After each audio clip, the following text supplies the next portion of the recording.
Digby, the Biggest Dog in the World, was released in 1973. This is directed by Joseph McGrath. It's written by Charles Isaacs and Michael Pertwee, based on the novel by Ted Key. And we have a cast including Jim Dale, Angela Douglas, Spike Milligan, John Bluthal, Milo O'Shea, and various others. Sounded great. Was looking forward to it. It's okay. It's not that great, but it works well enough, and I guess is okay as a one-time watch. Digby the dog drinks a formula that makes him huge, and it's about the aftermath while people try to obviously work out how to shrink him. And it's a nice idea, but it definitely didn't meet its potential. Digby is absolutely adorable, but he was actually a lot smaller than I was expecting. He definitely looks big. He's definitely arguably the biggest dog in the world, but he's not huge. I was expecting a kind of Honey, I Blew Up the Kids kind of size, whereas he's just the size of a...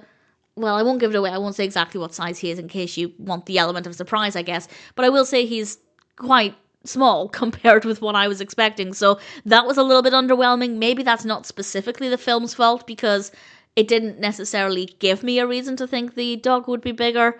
But I was expecting something more impressive. Granted, he does look good. He does look bigger. I think they were able to pull that off. He does look convincingly bigger, but just not as big as I expected. The story itself is not great, though. It's very slow. It's very boring. Not a lot happens. The only bits I enjoyed were the bits with Digby.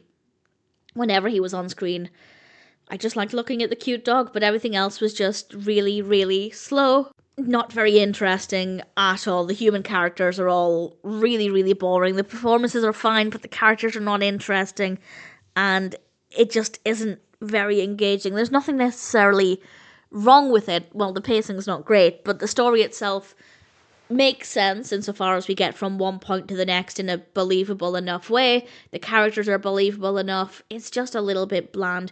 We do, however, have some good music, some good camera work. It's okay as a one-time watch. It's an easy watch. So if you're looking for background company and you like films about dogs, then sure, give it a go.